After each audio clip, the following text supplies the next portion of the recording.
விஜய் எங்க போனாலும் ஒரு கூட்டம் வருது. அவர வரவேற்க மக்கள் அவ்வளோ பேர் ஒன்று கூடுறாங்க.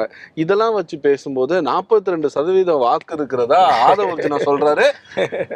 நீங்க சிரிக்கிறதெல்லாம் ஒரு பக்கம் இருந்தாலுமே, காங்கிரஸை சேர்ந்த பிரவீன் சக்கரவர்த்தி கூட சொல்றாரு. 18% வாக்கு இருக்கு விஜய்க்கு. அவர் நம்ம சாதாரணமா எடை போட்டுற முடியாதுன்னு சொல்றாருல. விஜய்க்கு வாக்கு சதவீதம் இல்லை என்று சொல்லல. ஆனா இந்த நாட்டினுடைய அவர் நினைப்பது போல் இந்த நாட்டுடைய முதலமைச்சராக இந்த தேர்தலில் தான் அமர்வேன் என்று அவர்கள் பேசுகிற அந்த பேச்சுக்கு வலு சேர்க்கிற வாக்குகளை தமிழ்நாட்டு மக்கள் அளிப்பார்களா என்பதுதான் என் முன்னால் இருக்கிற மிகப்பெரிய ஒரு கேள்வி. நீங்கள் குறிப்பிட்டது போல் அவர் 42% வாங்கினாக்கா அப்போ தமிழ்நாட்டுக்கு மற்ற கட்சிகளுக்கு வாக்கே இல்லையா? அப்போ 42% அவருக்கு வாக்களிக்கக்கூடிய வகையில் தமிழ்நாட்டுக்கு அவர் என்ன தொண்டு செய்திருக்கிறார்? இப்போ நான் தொண்டு செய்யறதுக்கு தானே இப்போ வார களத்துக்கு நான் என்ன சொல்றேன்னா, அப்படி தமிழ்நாட்டு வர்றேன்னு சொல்லி வந்த அத்தனை பேருக்கு தமிழ்நாட்டு மக்கள் வாக்களிச்சிருக்காங்களா?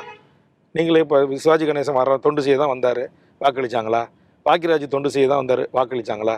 சரத்குமார் தொண்டு செய்ய தான் வந்தார், மக்கள் வாக்களித்தாங்களா?